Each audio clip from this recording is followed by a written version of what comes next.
হয় নমস্কাৰ মই পৃথ্বীৰাজ চক্ৰৱৰ্তী আপোনালোকে সকলোৱে জানে আজি ভাদ মাহৰ পবিত্ৰ এটা দিন কিয়নো আজি 8 ভাদ্ৰ 25 আগষ্ট 2025 আৰু আজি আমাৰ শ্ৰীমন্ত শংকৰদেৱৰ 457 সংখ্যক তিৰুভাৱ তিথি মই আজি আহি উপস্থিত হৈছোহে বৰাকবেলি কাঠিগড়া বিধানসভাৰ মাজত এটা সৰু গাঁও আছে যেটো চলিগ্ৰাম বুলি কয় অসমীয়া গাঁও উদযাপিত হৈ আছে শংকৰদেৱৰ 457তম তিৰুভাৱ তিথি ইয়াত আই মাতৃ যিগৰাকী আছে বকত যিমানে আছে তেখেতৰ লগত মই প্ৰচেষ্টা চলাম তেখেতৰ প্ৰতিক্ৰিয়া জানাৰ আৰু তেখেতৰ লগত মত বিনিময় কৰিম তেখেতে কিমান দিনৰ পৰা ইয়াত এই নামঘৰত কীৰ্তন চলাই আছে কেনেকৈ কি চলাই আছে তেখেতৰ কৃষ্টি সংস্কৃতি কালচাৰ কেনেকৈ বজাই ৰাখিব পাৰিছে না নাই এই বহুখিনি কথা পাতিম তেখেতৰ লগত আহক মোৰ লগত বলক হয় আমি আপোনালোকক কৈছিলোঁ যে আমি ইয়াৰ ভিতৰৰ পৰিৱেশ কেনেকুৱা আছে ইয়াত দেখাম এই মৰ্মে মই এতিয়া ইয়াৰ মন্দিৰত এই নামঘৰৰ ভিতৰত আছোঁ আৰু আপোনালোকে দেখিব পাৰে যেন ইয়াত ভকতসকল আছে একেলগে সকলোৱে মিলি কিনে আজি প্ৰসাদ গ্ৰহণ কৰি আছে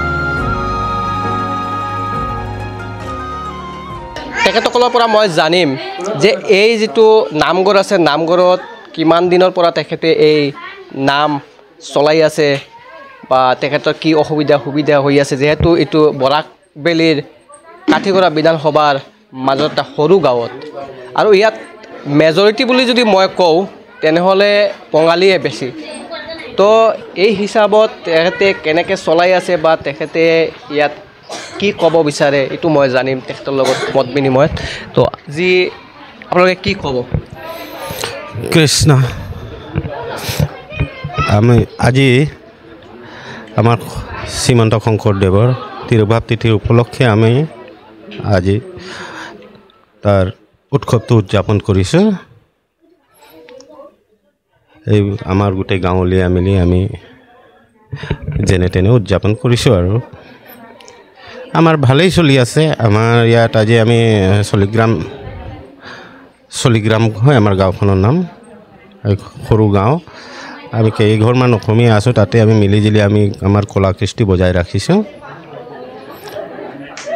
আৰু তেওঁৰ আমাৰ গুৰুদেৱ শ্ৰীমন্ত শংকৰদেৱৰ সব কিছু তাৰ জন্ম উৎসৱ মৃত্যু উৎসৱ সবেই পালন কৰোঁ আমি আৰু নিয়মীয়াকৈ আমি নাম গুণ কলাকৃতি সবেই আমি পালন কৰি থাকোঁ ইমানেই আৰু যেহেতু আপোনালোকে কৈছে যে ইমান কিছু সংখ্যক অসমীয়া আছে আৰু আপোনালোকে আৰু ইয়াত এটা মেজৰিটি আছে এটা মেজৰিটি ক'লে বেংগলী ঠিক আছে মই কাকত তুচ্ছ তাচ্ছিল্য কৰা নাই এনে সুধিছোঁ আৰু যেহেতু আপোনালোকৰ সংখ্যাটো কম আৰু যদি আমি বৰাকবেলিৰ মাজত হয় ন গোটেই অসমখনত আজি চলি আছে নাম আৰু সমান্তৰালভাৱে আপোনালোকে উদযাপন কৰি আছে হয় ইয়াত যেটো আৰম্ভ যেটো এই নামঘৰটো কেতিয়াৰ পৰা স্থাপন হৈছিলে আৰু আপোনালোকে প্ৰত্যেক মানে ইয়াৰত মানে বছৰত আপোনালোকে কৰে নেকি মানে এইটো তো আজি আমাৰ বহু বছৰ আগতে অহা প্ৰায় 500 বছৰ হ'ব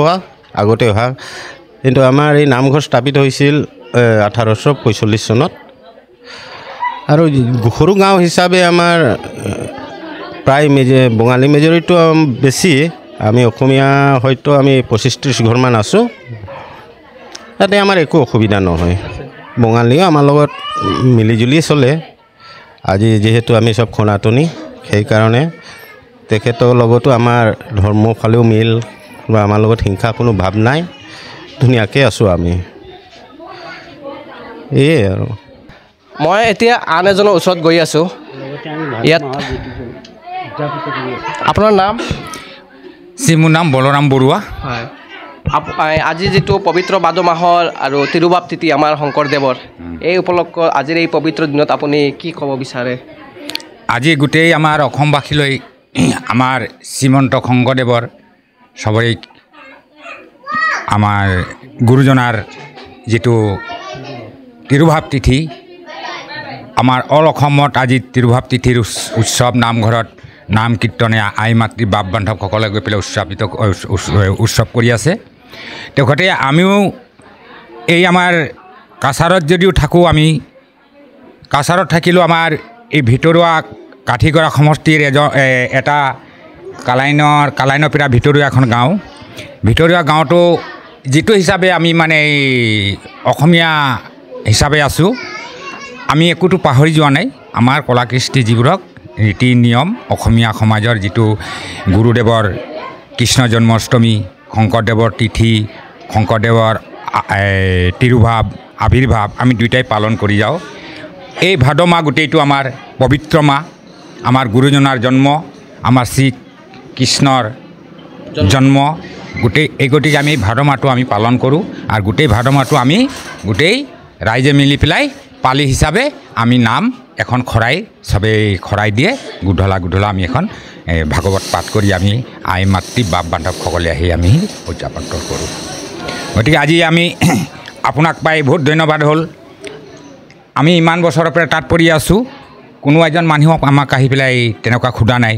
আজি আপোনাক পাই পেলাই বহুত ধন্যবাদ। বাৰ্তা যেন আহি পেলাই আমাক বিচাৰি উলিয়াইছে এখন ভিতৰৰ গাঁওপীৰা। আৰু আমি 30-32 ঘৰমান আছোঁ, আমাৰ কোনো অসুবিধা নাই। আমি সনাতনৰ ধৰ্ম মানুহ, যদিও আমাৰ বিভিন্ন দেৱধৰ, কৰ, পাল, চক্ৰৱৰ্তী, দাস, ৰায় যদিও থাকে, আমি একেলগে মিলা মিশা কৰি থাকোঁ। তেখেতৰ কিবা হ'লে আমাক মাতে, আমি হ'লে সিহঁতক কিবা হ'লে আমাক মাতে, আমি যাওঁ। আমাৰ কিবা হ'লে তেখেতকো মাতোঁ, তেখেতেও আমাক আহি সাহাৰ্য কৰে। মৰা মৃত্যু, পূজা পাতল চবতেই। কিন্তু আমাৰ ইয়াত ধৰ্মীয় হিচাপে ভাগৱতীয়া সমাজটো ইয়াত আছে, বামুণীয়াত 2-3 ঘৰ 2-এজন আছে।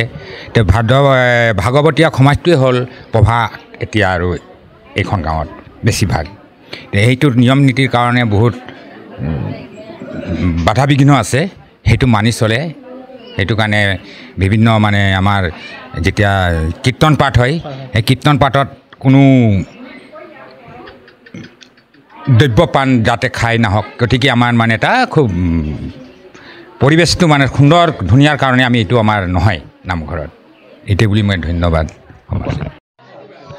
যিহেতু তেখেতৰ লগত মই কথা পাতিলোঁ, এটা কথা বুজি পালোঁ যেন ইয়াত বহু সম্প্ৰদায়ৰ মানুহ থকাৰ পিছতো আৰু অসমীয়া আৰু বঙালী যিটো সম্প্ৰদায়ৰ মাজত এটা প্ৰীতি সমন্বয় আছে তেখেতৰ মাজত, গোটেই সনাতনী সম্প্ৰদায়ৰ লগত তেখেতৰ মিলবন্ধন আছে আৰু তেখেতে এনেকৈ চলি আহিছে আৰু ভৱিষ্যতত এনেকৈ থাকিব বুলি মই আশাবাদী থাকিলোঁ। এতিয়া যিমান আই মাতৃ আছে, আই মাতৃৰ পৰা এটা নাম শুনাৰ প্ৰচেষ্টা কৰিম, তেখেতে শুনাব বুলিও মই আশাবাদী আৰু লাহে লাহে গৈ আছোঁ তেখেতৰ ওচৰত।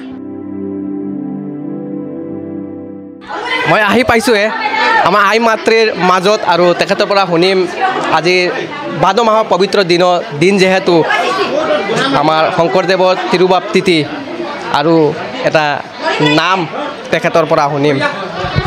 আপোনালোকক স্বাগতম জনালোঁ আৰু এটা নাম শুনিম আজি যিহেতু পবিত্ৰ ভাদ মাহ, আমাৰ গুৰুজনাৰ তিৰুভাৱ তিথি। তো আপোনালোকৰ পৰা নাম শুনিম ভাবিছোঁ।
আপোনালোকক ধন্যবাদ। আপোনালোকে কিবা ক'ব চায়নি আজিৰ দিনত? আজিৰ দিনততো আমি শংকৰদেৱৰ তিৰুভাৱ পালন কৰিছোঁ। আমাৰ অসমীয়াৰ এইটোতো হেৰিয়ে আৰু কি ক'ম, কৃষ্টি সংস্কৃতি কালচাৰ আমাৰ পৰম্পৰাগত যিটো আছে এতিয়া চববাৰে আমি এনেকৈ পালন কৰোঁ আৰু এইবাৰো কৰিছোঁ। আৰু চববাৰে আমি মানে এইবিলাক এনেকৈ কৰি আহোঁ। এই ভাদ মাহটো আমি গোটেই ভাদ মাহ মানে আমি নাম লওঁ, কীৰ্তন আমাৰ সদায় হৈ থাকে। আৰু আজি শংকৰদেৱৰ কাৰণে মানে আমি ডাঙৰকৈ পাতিছোঁ। ঠিক আছে, ধন্যবাদ আপোনালোকক।